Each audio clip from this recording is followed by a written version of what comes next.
With the recent release of Transformers Rise of the Beasts, there have been conflicting reports saying that the movie has either flopped or that it's exceeded expectations and has done very well at the box office.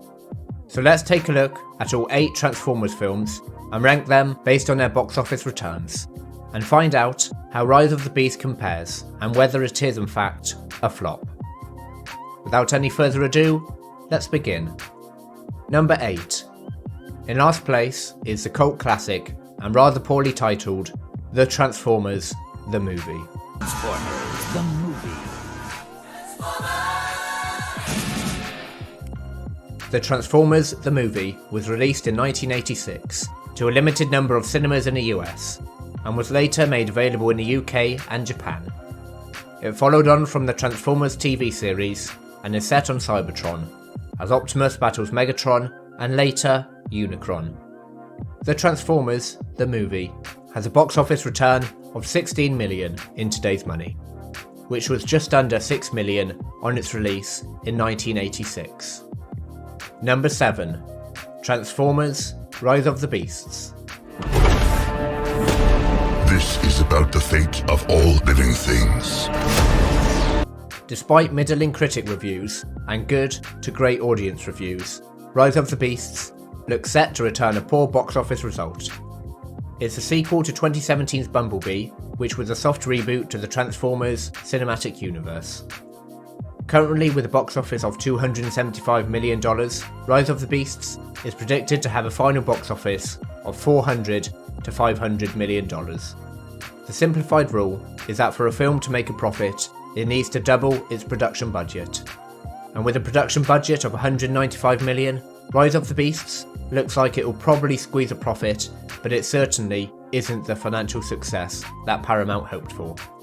This financial underperformance is perhaps because audiences are getting bored of Transformers movies, or because it's being released in a rather busy period for summer movies, with The Little Mermaid, Across the Spider-Verse, The Flash and Elemental coming out within a few weeks of Rise of the Beasts. So it's probably fair to say that Rise of the Beasts is an underperformer in the Transformers franchise, and most likely a flop. Number 6. Bumblebee. From now on, the only person you can show yourself around is me. Oh, I'm good. Bumblebee took the Transformers franchise into a new direction, and came only a year after Transformers The Last Knight, which was very poorly received by critics and fans alike. The movie is set in the year 1987, where a battle-scarred and rusting Bumblebee is found by a young girl called Charlie, played by Hailee Steinfeld. Bumblebee has a fantastic opening sequence on Cybertron, and has more of an emotional and character-focused tone than the Michael Bay explosion-heavy movies before it. Bumblebee was received very well by critics and audiences, with a critic score of 91% and audience score of 74% on Rotten Tomatoes. But the box office numbers were not great for the film. There were numerous factors affecting Bumblebee's less than stellar box office performance, such as it coming out just 1 year after The Last Knight, the fact that Bumblebee is the only Transformers film not to have the word Transformers in the title, plus many of the movie-going audience were not quite sure where Bumblebee takes place in the Transformers timeline, whether it was a prequel, sequel, or total reboot. And to this day, it's still not totally clear which one it is. When adjusted for inflation, Bumblebee made $563 million at the box office, and $465 million in 2018 upon its release. Number 5. Transformers The Last Knight. The imminent destruction of everything we know and love begins. Cade Yeager, an American inventor and father, Sir Edward Burton, an English lord, Vivian Haddock, an Oxford University professor, and the Autobots take on Nemesis Prime, who is a brainwashed Optimus, and a mad goddess from Cybertron, Quintessa, as they all race to retrieve a staff that belonged to Merlin, the wizard from the Middle Ages. On top of this, Megatron is back, and the Earth turns out to be Unicron. With a nonsensical mythology and enough plot to fill an entire trilogy, The Last Knight was for many the final straw in the Transformers franchise, and this was evident in the box office results, which were quite a drop-off from the previous Transformers films. The Last Night grossed an inflation-adjusted $748 million, which was $602 million in 2017. Number 4. Transformers, the original 2007 film which kicked off the Michael Bay Transformers films. Cosmic driver. It's a mystical bond between man and machine. We follow Sam Witwicky, played by Shia LaBeouf, and Michaela, played by Megan Fox, as the Autobots and Decepticons bring their war to Earth. The film which started the Transformers cinematic universe, for many, is the best Transformers film. The chemistry between Shia LaBeouf and Megan Fox was great, and the revolutionary special effects and balls-to-the-wall action made Transformers a summer hit. Transformers made $1,038 million in today's money, $708 million in 2007. Now on to the top 3. The third highest grossing movie is Transformers: Revenge of the Fallen.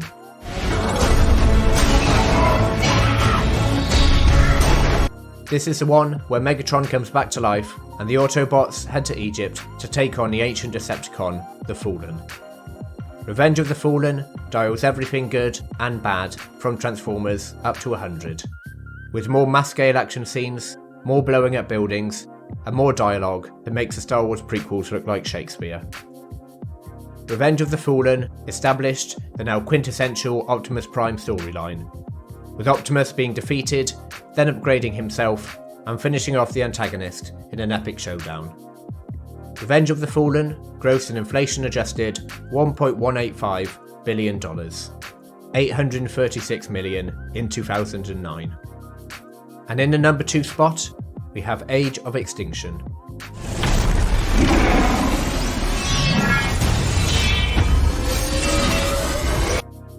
We swap Shia LaBeouf for Mark Wahlberg and introduce transforming dinosaurs and a Transformers bounty hunter, backed into an almost 3-hour-long runtime.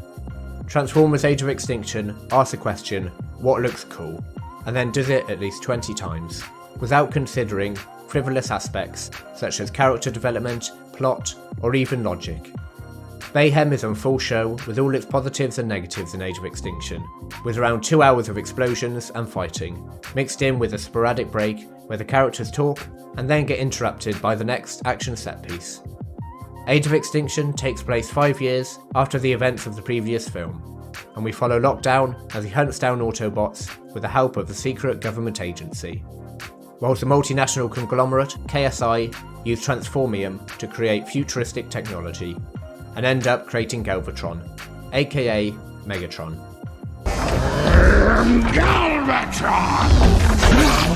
Optimus manages to control the Dinobots, and with the help of Cade, he kills Lockdown the Bounty Hunter.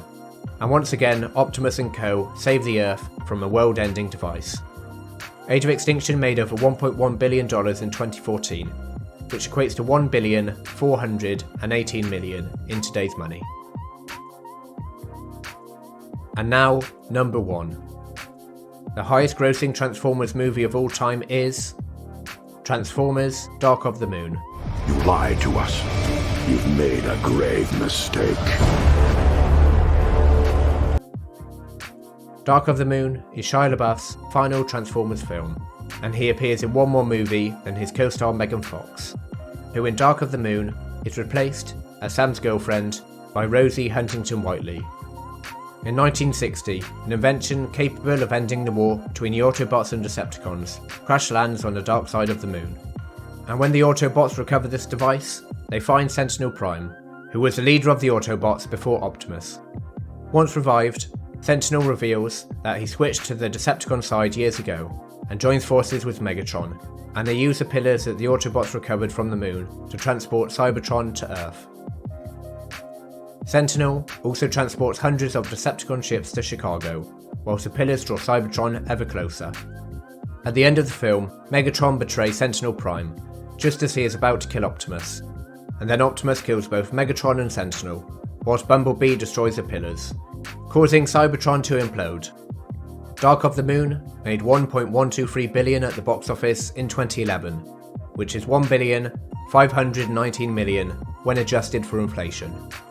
So to summarise, the first 4 Transformers movies make up the top 4 highest grossing Transformers films. with The Last Knight coming in 5th place, Bumblebee in 6th, and Rise of the Beasts set to come in at 7th place, with the 1986 animated The Transformers, the movie, coming in last. The total box office for the Transformers franchise is $6.487 billion when adjusted for inflation, or $5.122 billion when not adjusted. Transformers is the 14th highest grossing franchise of all time, above Pirates of the Caribbean, Mission Impossible, Hunger Games, and Star Trek. And despite all the obvious flaws with Michael Bay's take on the robots in disguise, the numbers don't lie. Transformers was a huge moneymaker, but the warning signs are certainly there that Transformers is a franchise with ever diminishing returns. So what do you make of this Transformers box office ranking list? And do you believe Transformers can turn things around? Or is it just another franchise that will make less and less money with each new film released? Let me know in the comments below. I review all the best shows and films on the channel, and do weekly video essays and ranking lists like this one. Next up on the box office ranking list will be the DCEU, including the box office results of The Flash. So if you enjoyed this video and any of that sounds good to you, then please consider subscribing to the channel. Thank you for watching, and see you again.